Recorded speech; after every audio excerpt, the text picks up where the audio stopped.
FIR said to Times Now he has now alleged vendetta on the part of the Delhi police. Listen in.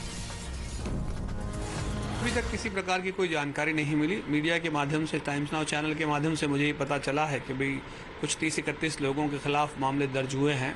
उन 30-31 लोगों में एक मेरा भी नाम है। दरअसल दिक्कत क्या है कि हेट स्पीचर्स को काउंटर देना और हेट स्पीचर्स होना, इन दोनों चीज़ों में फ़र्क है। हम हमारे देश में देख रहे हैं कि किस तरह हेट्रेड फैलाने वालों को रिवॉर्ड दिया गया भारतीय जनता पार्टी की तरफ से। आप देख लीजिए, नंबर ऑफ क्रिमिनल्स, आप साध्वी प्रज्ञा हो, चाहे दिल्ली राइट्स के आरोपी हों, वो सारे लोग किस तरह से भारतीय जनता पार्टी में जुड़ते हैं। जो लोग नफरत की राजनीति करते हैं, उनके बड़े बड़े सांसद पब्लिकली स्टेटमेंट देते हैं गोली मारो को, तो उनके नाम नहीं आते। उनके खिलाफ इंसाफ के हक में बोलने वालों को हेट स्पीचर्स की लिस्ट में डाला जा रहा है। ये बहुत बड़ा मतलब अफसोसनाक बात है। Already facing the heat from the opposition, the Bharatiya Janata Party has now said a crackdown would in fact take place, is taking place, and it is not seeing the political colors. यहाँ पर किसी भी तरह से घृणा की कोई जगह नहीं है। प्रधानमंत्री नरेंद्र मोदी जी का भी नारा सबका साथ, सबका विकास, सबका विश्वास और सबका प्रयास।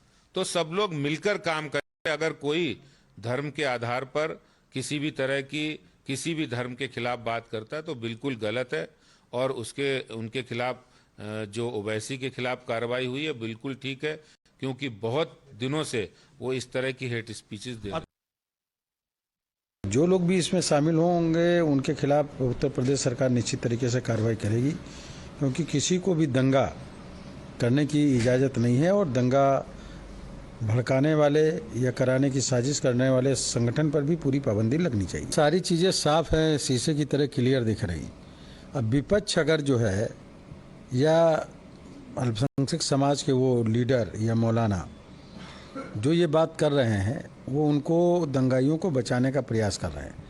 मैं समझ कर रहा हूँ जब दंगा होता है तो उसमें ये नहीं है कि एक तरफा लोगों का नुकसान होता है, दोनों तरफ एक नुकसान हो जाता है, और जो भी ये बात कह रहे हैं वो गलत कर रहे हैं। एक तरफा कार्रवाई नहीं हो रही है।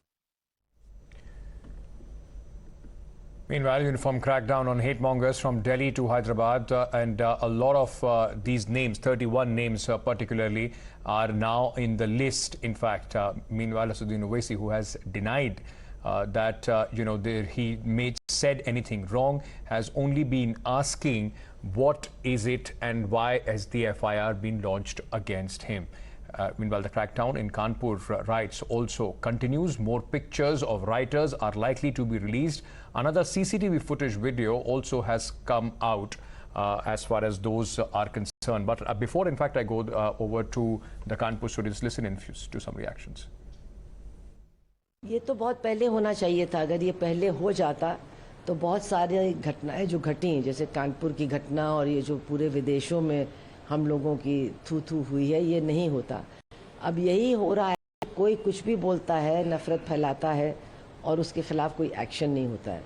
अब अगर एक्शन ये लेना शुरू करेंगे तो हो सकता है कि ये जो नफरत वाले बयान हैं इन पर रोकथाम होगी, और ये जो प्रक्रिया चल रही है पिछले 2 सालों से, ये बंद हो जाएगी। ज़रूरी है।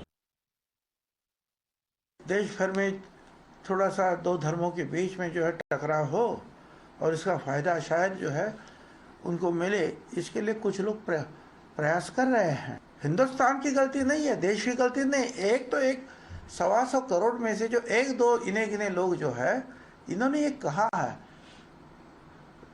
तो उसका खामियाना जो है हमारे सारे भारतीयों को या देश को भुगतना चाहिए, ऐसा मुझे नहीं लगता है। मैंने सुना है कि कई जगह जो है उनके खिलाफ FIR दर्ज हुए हैं, तो जहाँ जहाँ लोगों के दिल दुखे हैं, जहाँ जहाँ लोगों को लग रहा है वहाँ केसेस दर्ज होती है तो उसके ऊपर कार्रवाई होगी।